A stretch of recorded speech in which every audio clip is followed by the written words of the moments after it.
Somos del grupo de prelaboral de la Asociación ALBA y estamos trabajando en equipo para hacer un reportaje con un iPhone.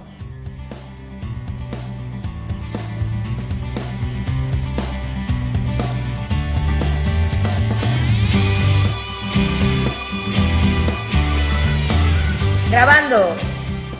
El iPhone es un aparato que ha salido nuevo para grabar diversas cosas. También de funciones de teléfono, de internet. Para utilizar el iPhone se necesita trabajar con los dedos.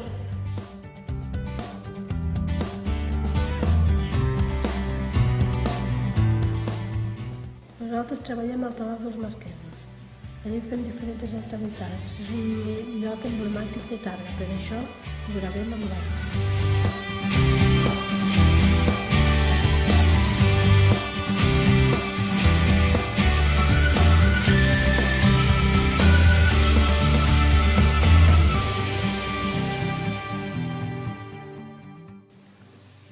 Antes de grabar hacemos un storyboard, que son dibujos que representan los planos que queremos grabar después con el iPhone.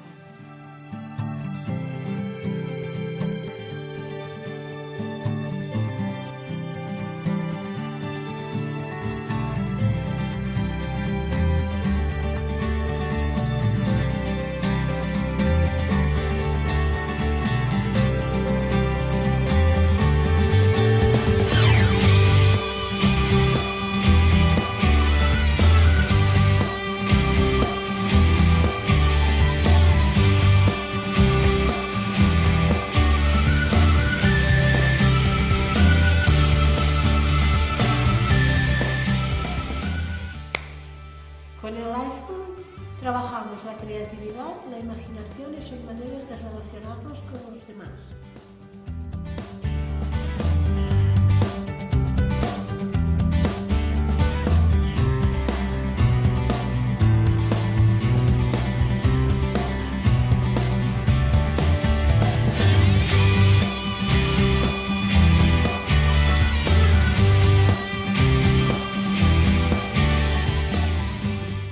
Se puede grabar con diferentes planos.